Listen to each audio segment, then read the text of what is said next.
So, Bob, you just got back from the dentist and half of your mouth is numb, which means that you're going to sound a little funny, and I could punch you on that side of the face and you wouldn't even feel it. You have twice. I didn't Or even kiss notice. you. I could do whatever I wanted to that side of your face, and you wouldn't have any idea that it happened. I think you're doing it right now. But I don't know. I can't tell. Maybe I am. So emails, what do you say? Yep. Long-term annual patron Soft Noodles, good old Soft Noodles. Hey, I still have my voice of Bob hanging on my wall in my office. Yeah, so do I. I mean, I have the voice of Kirk, and I also have another thing she made. You have all of the voices, though. I have all the voices. Yeah. Bob is referring to the fan art that decorates my office door region. Long-term annual patron Soft Noodles, she says, whenever I have something to grieve these days, I often think, I wish Kirk had finished his book on grief already. I think it partly comes from this desire to have some control over the experience, like if I just learn all there is to know about grief, it won't feel so overwhelming and scary. I hate how it's just unbridled emotions and it feels so overwhelming. How do you allow yourself to lose control and actually face grief? Bob, what do you think? Yeah. Well, you can't make that happen. I'm similar to you in that I have a desire somewhere inside to control shit. Like I want to control stuff, And I was at a training about a month ago, and my current therapy crush, a guy called Stan Tatkin, he's like, just let the session come to you. Just sit back and let the session come to you. Don't try to do something. So I actually have that taped to my screen so that it's just a friendly reminder, let the session come to you. So, and so I do. And so what that mostly means is I stay still and I listen as careful as I can. And I think with grief, it's the same. Just let the grief come to you. You can't make yourself feel it. You can't, whatever. And that's just going to do what that's going to do in the time that it wants to do it. And the best you can do is just stay out of the way and let it happen. And then just between me and you, Soft Noodles, talk to your therapist. Yeah. Or another loving, listening person, someone that knows you well enough to know that you can't embarrass yourself because you've already embarrassed yourself to such a degree that there's no coming back from what you've done before. That's the glory of having people love you and know you. That is true. Yeah. Well, Soft Noodles, I don't know what type of worry about losing control you have because there's various different versions of it. You say that I hate how grief has unbridled emotions and it just feels so overwhelming. For some people, it's just a general fear of the unknown. And once you actually have exposure to that unknown, you realize that there isn't anything to fear because typically there's nothing to fear. I've talked with so many clients about this threshold anxiety that I'll hear things like if I start crying, I might not ever stop. And I think, well, in the history of humankind, that's never happened. So you're going to be the first person on the planet that starts crying and never stops. One, two, I don't say it like that, but I'll say something along those lines. The other I might say it like that if we're having that kind of mood. But the other thing is that I say is think of it like you have a certain amount of reservoir of tears that have to come out one way or the other. And they will come out at some point, and the longer you hold on to it, the more symptoms of constipation you're going to have, which is fine because sometimes in the beginning of grief, that's just what's got to happen so that you can function. But think of it that way, and if you cry for 3 days, then that's 3 days of crying you don't have to do later on. Also, what's the problem with crying? That's another barrier that people have is, well, I don't want to start crying in the middle of a staff meeting at work. And I'll say, like, why the fuck not? What's wrong? That's the glory of being a therapist, working with therapists all day long, is that someone can burst into tears. And it's just like, yeah, well, this is fine. Having said that, half of the therapists in the room still have all the silliness, but at least they'll listen to the others that are like, it's okay. There's no emergency. Emotions are our friends. Tears never hurt anybody. So That's the other thing. And I understand that most workplaces and social groups aren't like that, but a big part of it has to do with the way you cry. If you cry and you're obviously in pain and you're ashamed, then people are going to be busted up about it. But if you cry and, some people are just really good at this sort of thing. I'm not particularly good, but I'll see other people. They'll say, as they're in a staff meeting, for example, at work, at like Microsoft or something, they start to tear up about something and they just say, "Oh, by the way, I'm just kind of emotional lately. Like I'm okay for the most part, but sometimes I cry." And so I'm just going to forge ahead with this graph that I'm looking at right now. And if you want to talk after the meeting, I'd be happy to talk or whatever, and you just push forward and that puts everyone at ease. So if you have a way of explaining to people, then, so I don't know if that's the barrier that you're having. It's also possible that you're at the phase of grief, and I go into this in the book, that it can be overwhelming, and that's why we actually have seemingly a natural mechanism of denial and suppression and distraction and trying to function, as I said earlier. We apparently, according to empirical research, have no stages to grief, but we do have two phases, one of grieving and one of moving on. And knowing your body and knowing what you need in the moment, given the context or the wave that's overcoming you, is important. So it's possible that you're in a longer term, or your body needs or wants to move on and be in control and to not be overwhelmed by the feelings for the time being. But if you listen to your body, but the way it sounds like what you're saying is that your body actually wants to grieve, but you are holding back. Now, that is either you and or society that you internalized. Either way, those are the barriers to get rid of. Having said all that, my book, I am, what's the metaphor? Help me out with the metaphor. No. I'm up to my ears in my grief book. In that... Cry me a river. I am enjoying it a great deal for the past 7 days straight for 12 to 16 hours a day. You've been writing? Mm-hmm. Good I finally for you. have the time, yeah. That's fantastic. It is fantastic. It's been almost a year since I last had time. Good for you, man. That's great. Yeah. And it feels good also because when I did the bout of daily writing last summer, I had gotten a lot accomplished. And so I'm just having to, clean up sounds like a minor job. It's a pretty major job. I have to add things and rewrite things. And the book, the problem, so Soft Noodles, you say, you wish that I had finished the book on grief because grief is so hard and there's so many aspects to it. And there's a lot of people suffering without guidance or something. And I want to lower expectations because when you live in grief, academia and research and lived experience and therapy and your own grief experiences, as much as I have over the last, number of years, but particularly when I'm writing the book, you see just how ubiquitous grief is and just how impossibly big it is. It's like trying to write a book about life. That's the realization I come to in the book after writing it for the past 11 years, is that to write a book about grief is to write a book about life. You could say that there are aspects of life that are outside of grief, but not many.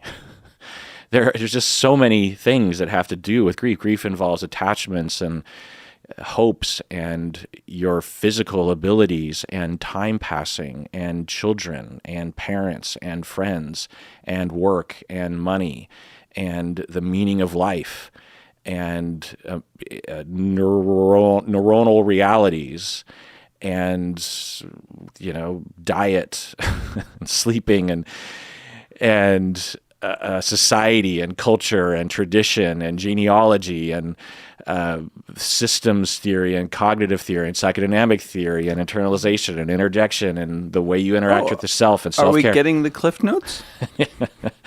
And so a part of it is that I want to lower expectations. I am proud of what I've written so far, but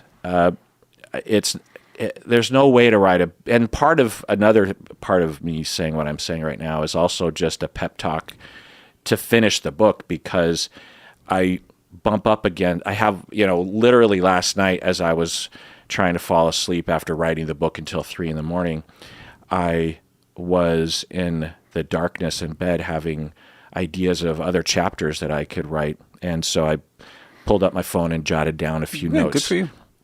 No, not good for me. Yeah, that's good. No, it's not. Yes, because it that is. just means the book will never be finished. Oh, no. It's don't worry about already the size of a large textbook. It's already, how many words is it? I think it's like, is it 100,000 words or That's something? a good long story. Yeah. And so, and it's not done. Yeah. So if I don't nip it in the bud at some point and understand that there's no way to write everything about everything, I feel like I'm covering a lot of bases. Yeah. Among the things that I am tackling, I feel like I'm really tackling them. Like I just finished refining my chapter on this idiom that time heals all wounds. And it's hard to imagine, like, well, how much could you possibly write about that? You just need one sentence that notion is ridiculous, that's all you need is time. But I have these threads that begin and I go down those and I explore my own life or my clinical work. And so I have to dip at the bud, but I am confident that it will be done by this summer. I think Soft Noodle's point might have been that they want to use their cognitive mind to help them, suffer less through whatever grieving they're facing. And, there is a time for intellectual learning, and it is useful. And so, everybody should get a signed copy of your book. When are you doing your signing? Well, so but signing might be kind of hard. Hang on. But intellectual understanding by itself is not sufficient. And right. you really do just have to let the thing, it's like a river, that water got to go home, whatever that is. Mm-hmm. And so the damming up process that we do, sometimes we do it on purpose. Sometimes our bodies just sort of dam us up. Maybe that's part of the moving on part of grieving, as opposed to the experiencing grieving. But we just let it happen in its own time. And everybody should buy your book. Am I gonna edit it? If you want to. I mean, edit might be a strong word. Look it over. Do you want me to look it over? I'd love it. Okay. Yeah. Yeah. Also, other people have reached out to me. You've got a stable of folks that help you out. One of my former students used to be an editor, I think, and he was suggesting a long time ago. I have it in my notes to send it to him. But yeah, you're a very excellent feedback giver. So absolutely. So I'm also tall, so what do you mean? Nothing. It's non sequitur. Yeah.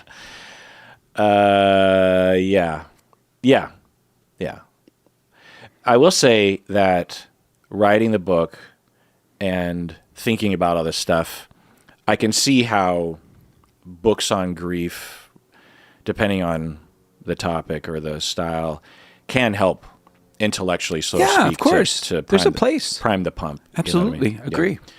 Yeah. Even as I'm writing the book myself, I will have my own grief touched upon. Yeah. And literally burst into tears as I'm writing. Of course. Yeah. Which happens. And sometimes I'll even write that into my text of just like, oh, that sentence made me cry. Hey, good. Yeah. All right, let's take a break. We get back. Let's talk about women are spaghetti and men are waffles. What do you say? Yum. All right, we're back from the break. Do you like spaghetti and do you like waffles, Bob? I do. Tell me about that. Well, let's see. Waffles, they're delicious. I have a waffle maker. Every now and again, we pull it out and dust it off, though I don't eat them very often. I remember once when my nephews were coming to my house, remember my house in West Seattle? Mm-hmm. They were coming over to spend the night, and we were having waffles for dinner, and one of my nephews was like, Bob, not very nutritious, but waffles and strawberry jam, oh, so good. When we were kids, we had the frozen waffles, which sometimes were delicious, and sometimes it doesn't matter what you do, they come out of the toaster hard as a rock.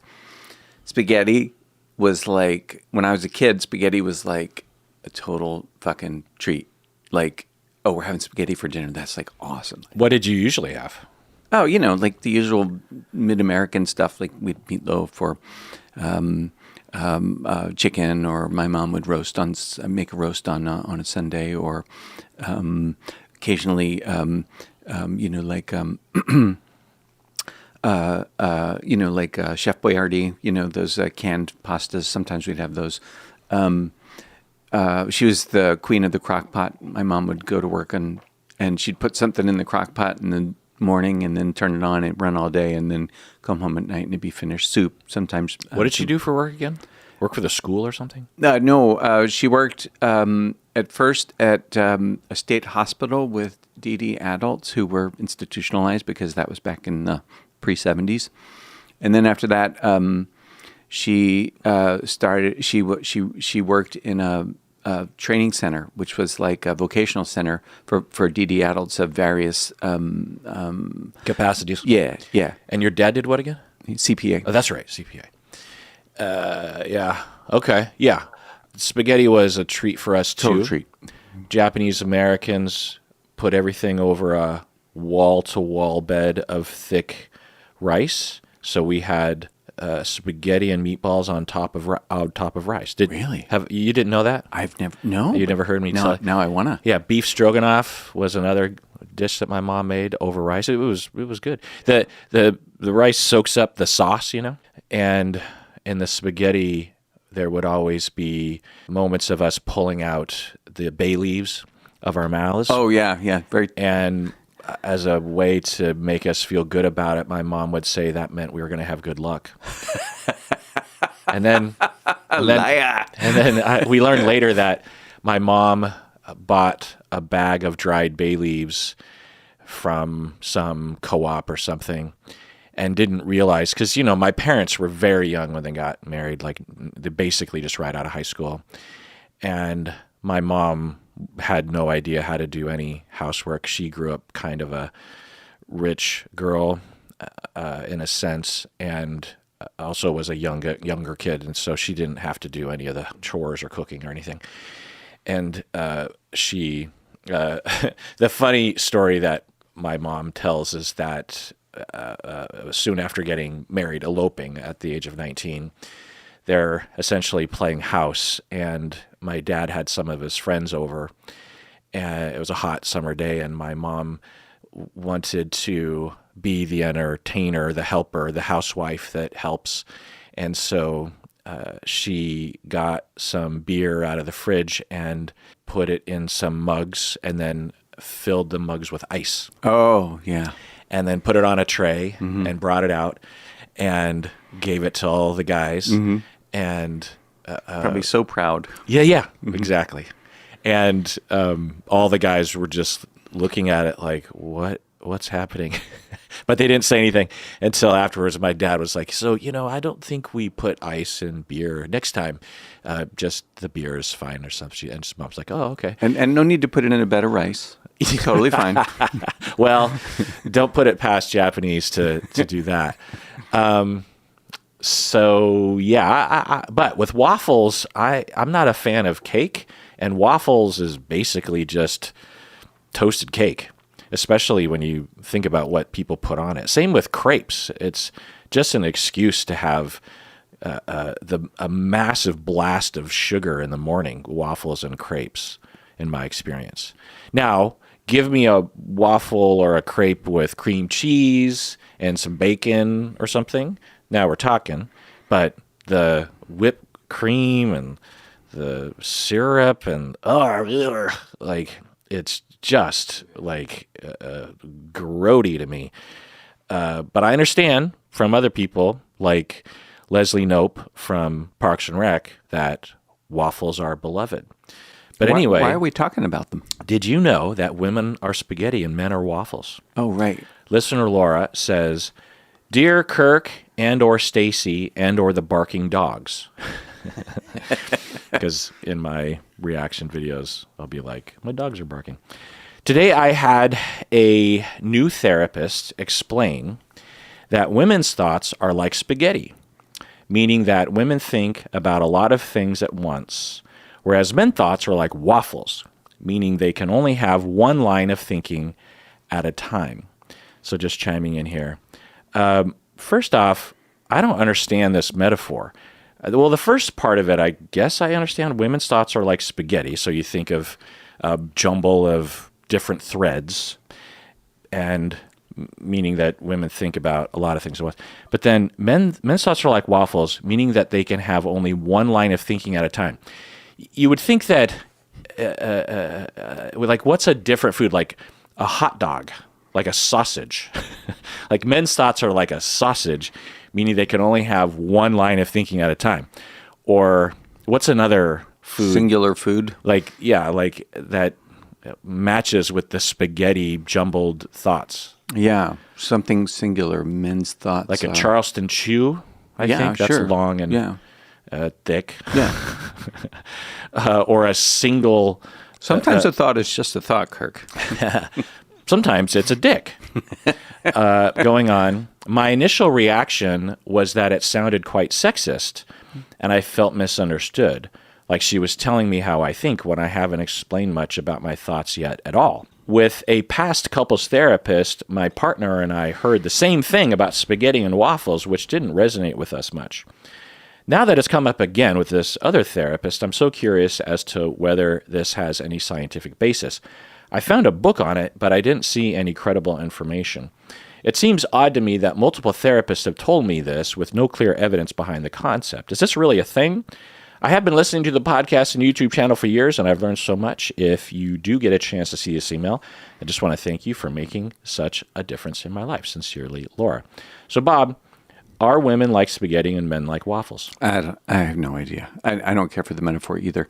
The only thing I know about it is there's some research on multitasking wherein they take a group of people and they say, here's a list of tasks to do them one at a time. And the same set of tasks, they take another group of people and they say, here's a set of tasks, do them all at once. And then they just time people and getting shit done and see, And the people that do one at a time tend to complete the tasks faster than the people that try to multitask. That said, there is a difference. Do we say it's a gender difference or a sex difference? Well, it depends on if you mean a biological difference based on genetics. Probably that, but I'm not that familiar with the research, so I couldn't say. I think you mean sex difference. A sex difference. Yeah, right. Of course it would be. Yeah. Wherein women are faster with the multitasking than men. And, the explanation I've heard about this has to do with raising children, like as a biologic function. Women are made to nurture children, and men are made to, hunt, gather, and protect. I don't think that we should take too much into that. But that said, the theory is that because women have to keep their eye on their kid at the same time as they're doing other things, that their brains are just better equipped for multitasking. Yeah. And the research, if shows a signal at all, will show a fairly small effect size difference between quote-unquote men and women. That makes sense. In that the vast majority of people, regardless of sex, have similar abilities to multitask, with a slight increase in likelihood for women to be slightly better. So that's important to say, that not the entire race of women is better than the entire race of men. But the way that it's stated, women are better, it's as if that's the truth. Yeah. So when I think about this metaphor, I really what I want to do is I want to ask the therapist, what is the point of your metaphor? Like, maybe there's something here to be taken from it, but the metaphor itself loses me. So I'd want to know why they are caring about spaghetti versus waffle brains, and what they think is important about it. When I'm doing couple therapy, I try to stay away from this. Well, I don't try to stay away. I do stay away from this stuff because I could give a fuck. I don't What do you need mean? to. I don't need to classify a woman's brain or a man's brain and say, well, this is men are from Mars and women are from Venus. And all that nonsense. That Why would a therapist do that? I don't fucking know, because they don't know what else to do, or they read a pop culture book, or they feel pressured to perform, or who knows? I don't know. Yeah. But I can't see any therapeutic value. Right. Especially what we're hearing from Laura is that these therapists are just spouting this out of context with the first session. She says, today I had a brand new therapist explain that women's thoughts are like spaghetti. And have you heard of you? So you haven't heard? I of never this. heard this before, and I don't. I think I can't see its use. Yeah. So Laura, the short answer is no. This is fucking ridiculous. Would you like me to give a slightly longer answer? Okay, here we go. It's repackaged sexist bullshit as you detected. Men are from Mars, women are from Venus. No, they're not. Shut the fuck up. Women think in wavy lines, while men think in boxes. No, they don't. Shut the fuck up. Men are like dogs, women are like cats. No, they're not. Shut the fuck up. Men are hunters, women are gatherers. No, they're not. Shut the fuck up.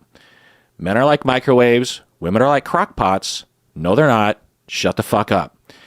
Men are remote controls with few buttons. Women are like universal remotes with endless functions.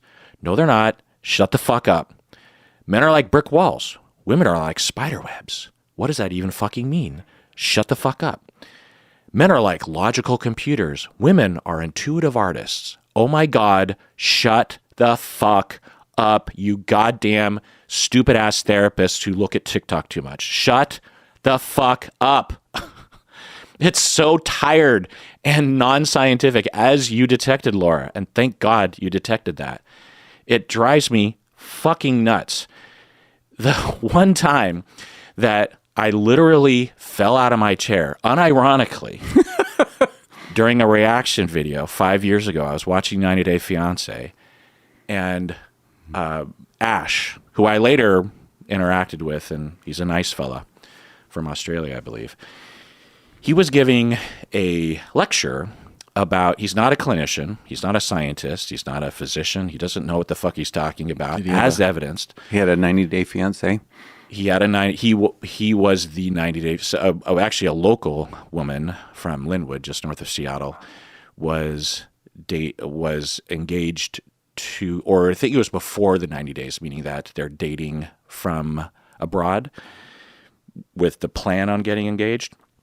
And so she was dating him, and long story short, it didn't work out. But he was in the midst of this season as a part of his regular job that he has.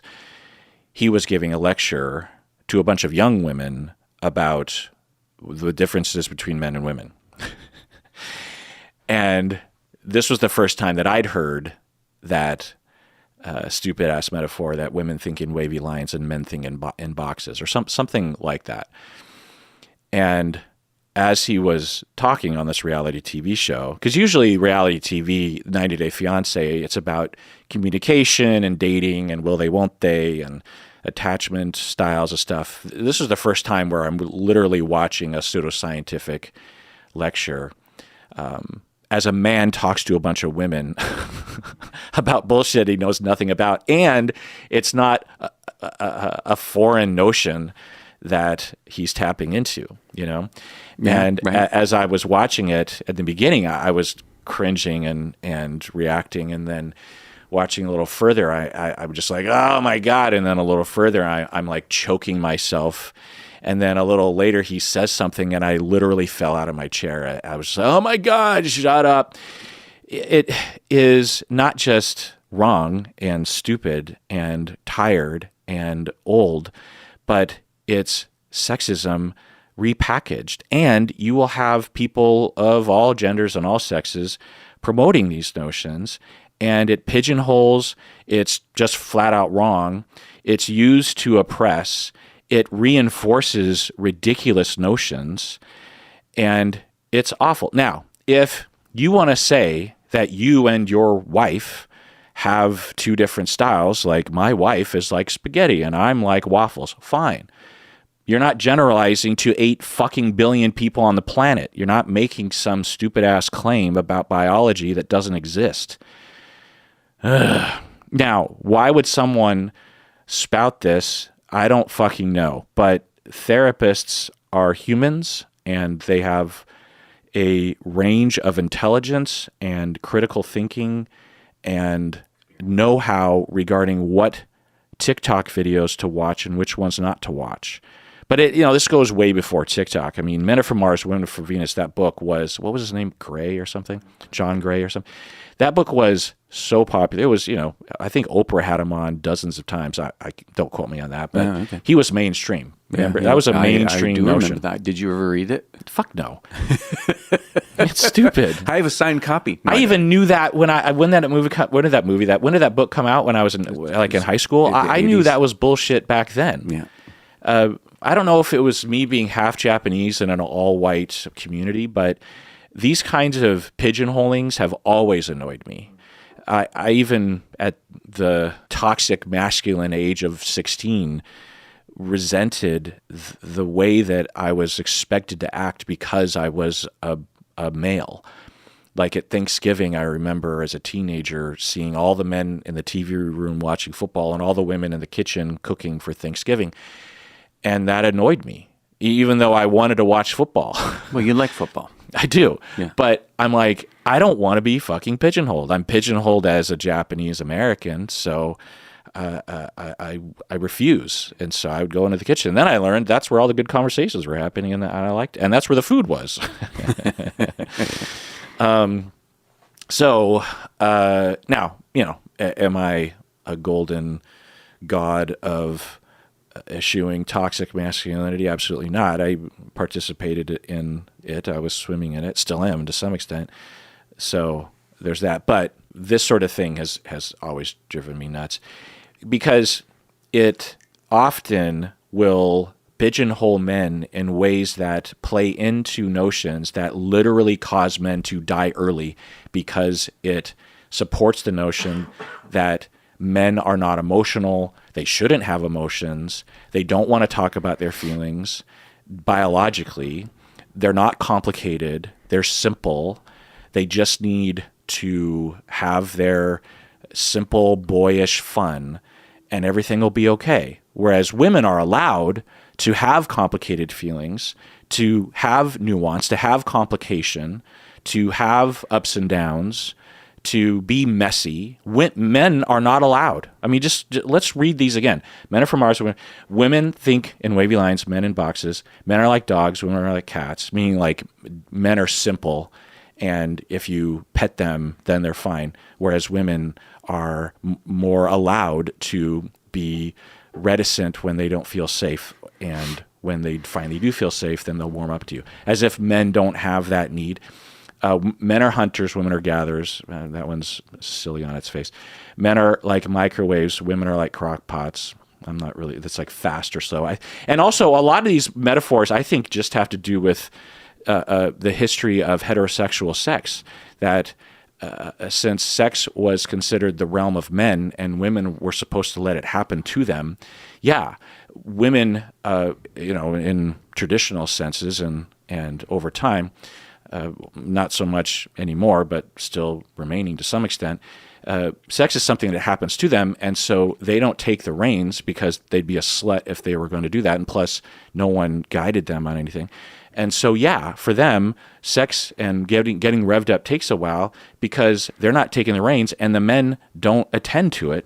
They're just selfishly getting off.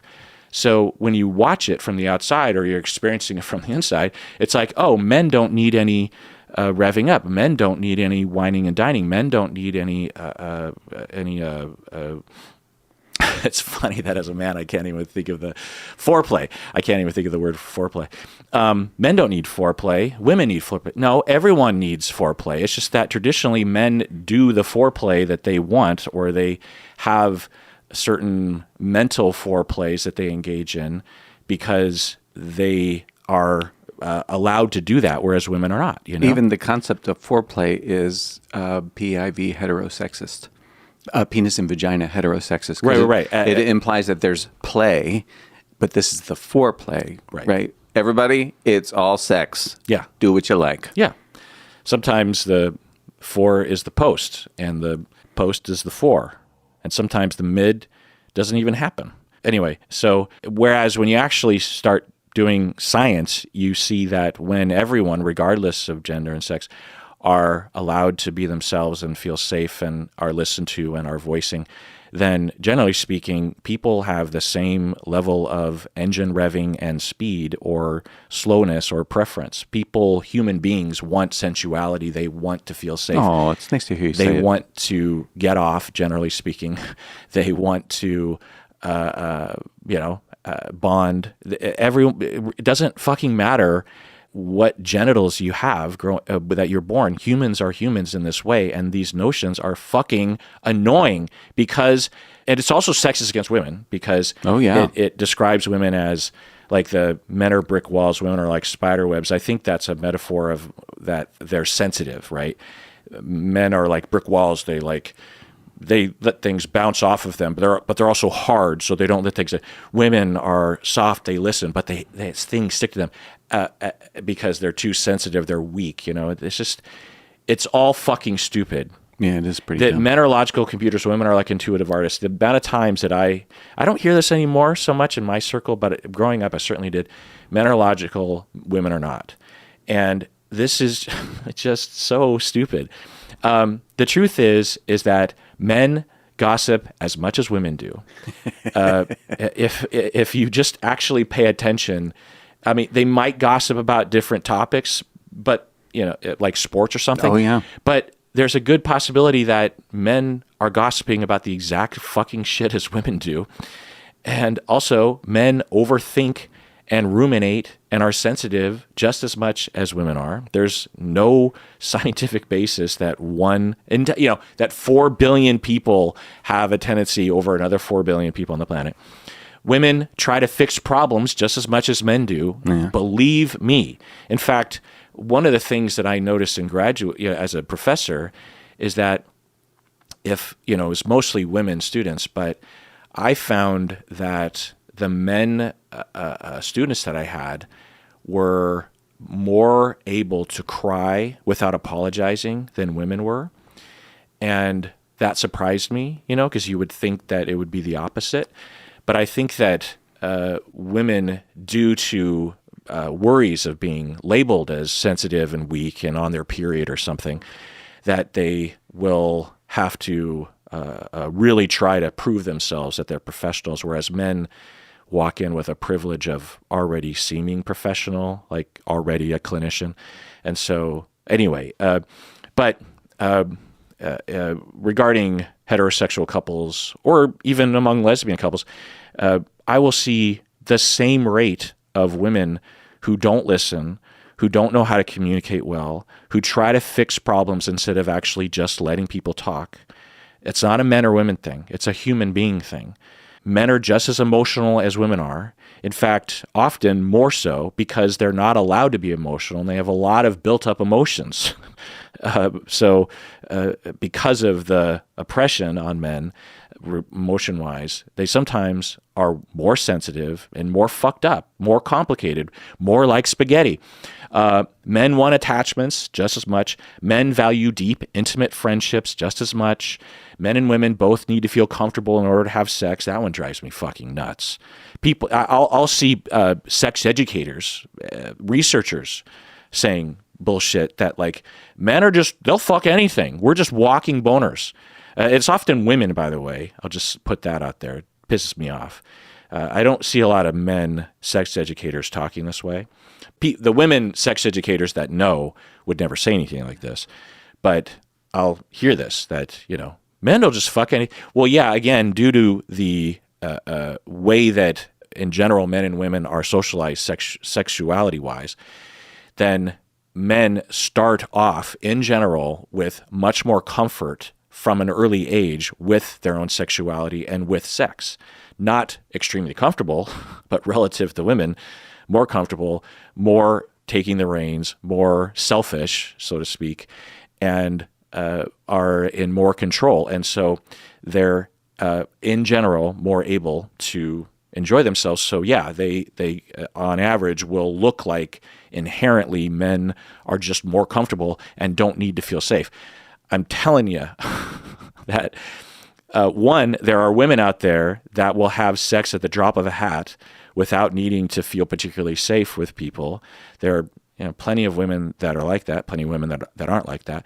And there are plenty of men that need to have things be pristinely specific, including their emotional well-being, including emotional connection, in order for them to get a boner so they can have sex. So it's human beings, people. Everyone's different. There's a wide variety of people. And this stupid, ridiculous, reductive, unscientific, old notion that men are from Mars and women are from Venus and that men are like waffles, whatever the fuck that means, and women are like spaghetti has to die. Do you have any strong feelings about the subject? None. Oh, okay. Other than I just love spaghetti on rice. Let's take a break. Or back from the break, annual patron and YouTube member Nathan from Colorado, they say, what are your thoughts on cannabis use among clinicians and clients? As a marriage and family therapy student, I've noticed minimal discussion in my program about intoxication and substance use, despite its prevalence, especially in places where cannabis is legal. So again, what are your thoughts on therapists and clients using cannabis? They don't mean together, do they? Well, let's read more. Okay. I feel that my own cannabis use helps manage my grad school stress and sometimes helps me process experiences and gain insights. But I'm also mindful of the risks of substance-dependent behaviors for my clinical work. For myself, I've concluded that I need to maintain good boundaries, like never being high in session.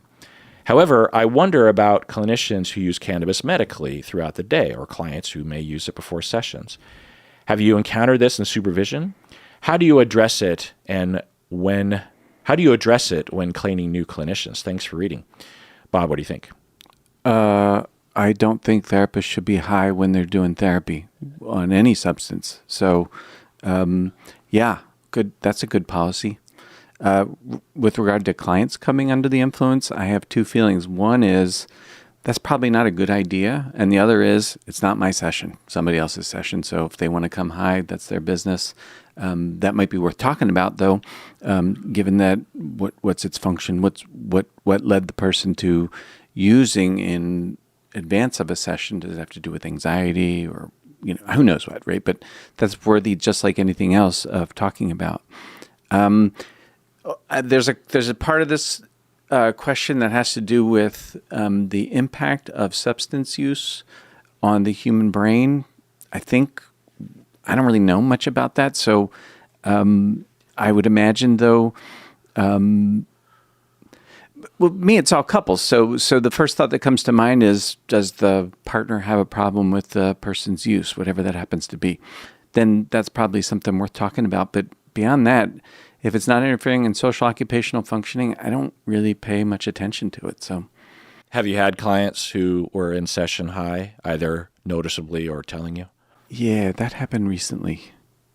It's funny. I know it happened recently, but I can't remember. Do you remember it negatively affecting things at all? No, nothing stands out about it. Was it off-putting to you? No. Did you think the client... Oh, now I remember. It was something that happened. I didn't actually know the person was under the influence when they were in the session, but they told me months later that they'll never do that again because it fucked with I think it was weed. It fucked with their experience of the session or whatever. And so like, I'm never doing that again, right? Oh, okay. Good to know.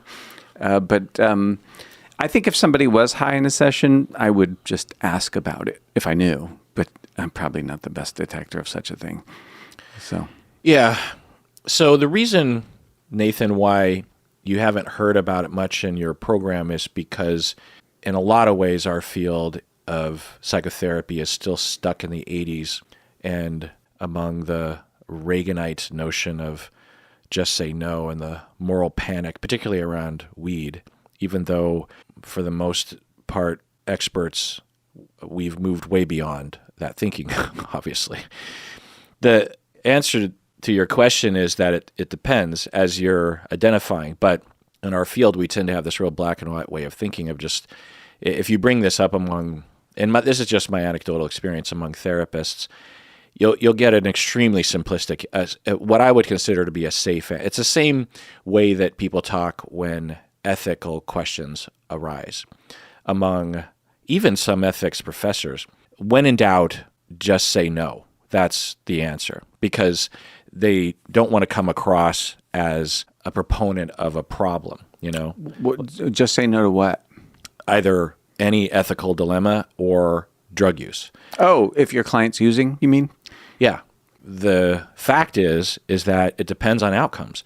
So if someone came to a session high, if we're talking about actual noticeable to the self anyway, to the client that they're intoxicated, there's a difference between, and plus there's different kinds of cannabis. It also hits you differently depending on the day, the time of day. It also affects people differently from person to person. There's also dosing and the cycle of use. Maybe you're at the tail end or at the beginning or the middle. So it really just depends. And what we should be asking ourselves is, well, what's the outcome? But you won't hear that conversation. What you'll hear is just say no. No, if someone, you'll hear people. So this is from our old days in the 90s. You would just hear this hard line of not only if someone came to session high or drunk, you would immediately end the session and say, we can't do this because this isn't going to help you, which if done in a draconian, thoughtless way is just another way of shaming people for using, and a way of trying to avoid any kind of shame yourself because you're virtue signaling essentially that you're a hard line against something. So that's what you get. But what we should be asking ourselves is, what's the outcome? If someone came, let's say someone came to session extremely high on cannabis, and it's the sort of cannabis where they're feeling the high, right? They're having the tracers and they're super relaxed, and it's hard for them to put together any sort of sentence. And in the session, depending on what you're working on, right? Because there's a wide variety of things you might work on. Afterwards, then overall the client is better, the goals have been progressed forward, then at least for that one session, it didn't hinder it. At the very least, might have even helped it. To say such a thing among therapists is terrifying, because it risks, outside disapproval of us or inside disapproval of being identified as some sort of addict or something yourself as a clinician, if you're going to have nuance around this. But for myself, as someone who has specialized at times with substance use and addiction, I would have people come to session high on heroin, having just shot up mid-session sometimes. Sometimes in extreme ways. I had a client who collapsed just outside of my office right after my session, and the ambulance came. I didn't see it. She came in the next week and told me, sorry about last week. And she's like, oh, well, I overdosed accidentally in the bathroom and collapsed, almost died, and they had to give me Narcan on the sidewalk right outside your office. I was like, oh my God, I didn't even notice that. Are you okay? So there are real problems here, obviously, and but to be moralistic and to terminate with a client about that when they need you is so short-sighted and essentially just trying to avoid the taint of the immoral use of drugs as a clinician. It's just like, calm the fuck down. So now, sometimes that is the right thing to do. It depends on the outcome. If you have a client that's coming in repeatedly intoxicated, as you say, Bob, let's have a conversation about it. It's not helpful to get moralistic about it or to just react and fire the client. Maybe therapy isn't best. Maybe they do need to go to treatment and clean up before they come to you. Maybe, but it depends. So that's on that side. On the other side, for a therapist, same. Let's say you get high as a therapist all the time, and you are fantastic because your outcomes are good, then fuck it. Who the fuck cares? It's about outcomes. Do we think that's likely? Well, your face says you don't think it's likely. I don't think that's likely. Generally speaking, yes. But the automatic just rule that under no circumstances could a therapist be intoxicated and have positive outcomes with a client is simply factually not true. I'm not saying that isn't a possibility. I'm saying you don't know, and why would anybody want to test that one out? I'm not saying you go to sessions drunk or high. No. Why not? I don't even smoke weed. Yeah, well, I know that since it's right. college. There are people that smoke weed maintenance wise or will use edibles or something, and they function just fine. It might even help them. As Nathan is saying, it helps manage grad school stress. Now, the consideration here is that when you have a problem with substances, then you are in denial because of your shame and your need to perpetuate the substance use. And you will ignore the negative effects and frame everything through confirmation bias or just distorting that everything is fine. So there are people out there that will justify anything, including being a therapist while they're drunk or high, because they have an addiction, because they have a substance use problem. And so those therapists will say the kind of things that I'm saying. What's the big deal? They'll say, I drive drunk all the time and I'm fine, that sort of thing, right? Well, the outcomes have so far, I haven't killed anybody. I haven't killed anybody, so what's the big deal? And you're like, well, it's just a matter of time. And also, I don't even trust that you haven't crashed into anybody. Right. How would because you're clearly in denial and you've clearly gone down a road of addiction and self-deluding to perpetuate the problem. That happens all the time. So you can have a therapist that would say that and get high before session and harm clients. And generally speaking, if there's a rule, when in doubt, don't become intoxicated before session. But as Nathan is saying, what about people who use cannabis medicinally? You're using it literally for appetite because you're going through cancer treatment or something. Now, there's different types of medicinal. Some will just have more likely the appetite increase as opposed to the intoxicating high effects. Yeah. But, there can be mixtures or very things here. I'm imagining, though, a therapist who was going through cancer treatment, who was using cannabis to help themselves with their appetite, not dropping out of work simply because they're using cannabis. I'm imagining that. I just think that, generally speaking, it's a wild card.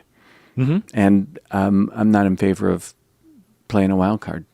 I'm not, if therapists continue to follow the rule, generally speaking, that using before session is wrong, I'm fine with that. What I have a problem with is that in programs, they avoid the conversation at all. And the way it's talked about is as if we're back in 1985 and we're saying just say no. Or it's just a taboo topic to begin with. The fact that I can't even raise the question among therapists in general in a larger group of, well, maybe one therapist could use cannabis before a session and be mildly intoxicated and have good outcomes. The fact that I can't say that without people going like, what the fuck did he just say, is evidence we're still stuck in Reagan. And the fact that this MFT student has noticed there's no talk about it.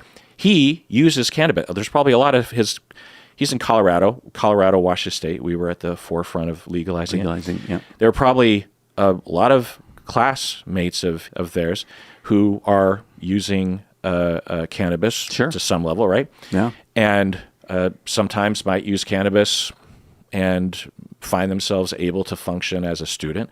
And they start wondering, could I do this and function as a therapist? I don't know. And the fact that they can't even raise the question without them being slammed down or without it just being a taboo topic in general is a little silly to me. That's what I'm saying.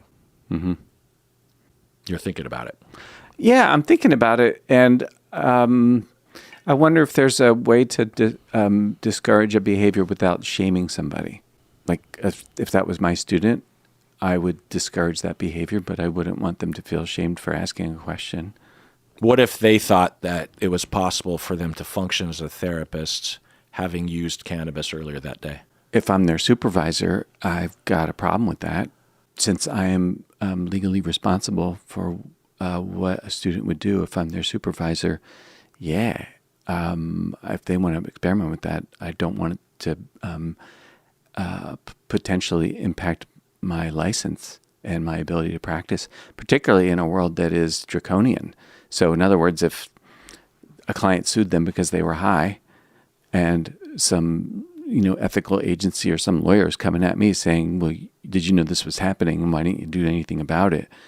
I don't need the fucking trouble, right? And if it was medically prescribed, you wouldn't have that worry. I don't know anything about the medical prescription of cannabis. I don't know anything about that. But say, again, they're going through cancer treatment or something and they're taking a medicinal prescription. I'd probably ask about it, but I wouldn't get any further than that. You wouldn't worry about the legal consequences. No, I have to say I would not at that point worry about the legal consequences, and I would care about my student who was, if they're otherwise really suffering, that's Yeah. if they can function, and the drug is helping, like appetite or whatever it does. I think that's different though than somebody who's a casual user or a recreational user. That feels different to me, and I don't think I would want to take the risk in a world that is going to make a sweeping generalization. Like, fine, we want to change the social dynamic. That's great, but I don't want to do it at the expense of the risk of my ability to earn a living. Right. I'm not saying for therapists to, as an activist action against stigma, to start getting smashed before session. Yeah. I will say, though, that the few times where I've had clients show up to session visibly and noticeably high on cannabis, the sessions have been largely useless. And I've had those conversations with clients. Sometimes when that happens, I can power through it, but sometimes it's actually annoying to try to have a conversation with someone that is that in deep with cannabis, that high, that sort of in the hole, so to speak. Now, some people can manage with being high, but there's a certain, anyone who uses cannabis knows that past a certain threshold, you're gone. You're not like flying high, hallucinating the way that is depicted in like Reefer Madness or something, but you are so intoxicated that it's hard to string thoughts together and to hear thoughts strung together, and that's why people use it, is because it changes your altered your state, and it makes it so that everything for some people just goes away. For other people, it brings everything right in their face, and it depends on the experience. But that I was that kind of pot smoker. When I would smoke, it would just put everything right in my face, and there were some pros and cons to that experience. In the end, I was not a fan overall, and so I stopped when I was young. I imagine literally everyone listening agrees with you, Bob. Not because I think everyone's stupid, but I just have a bone to pick, I guess, with simplistic, non-outcomes-based thinking, what I would call non-outcomes-based thinking, and just the shutting down of the conversation that happens. Understood. That makes sense. Yeah. All right. Well, that does it for that episode of Psychology in Seattle. Everyone out there, please take care of yourself. And, generally speaking, don't get high before your sessions because you deserve it.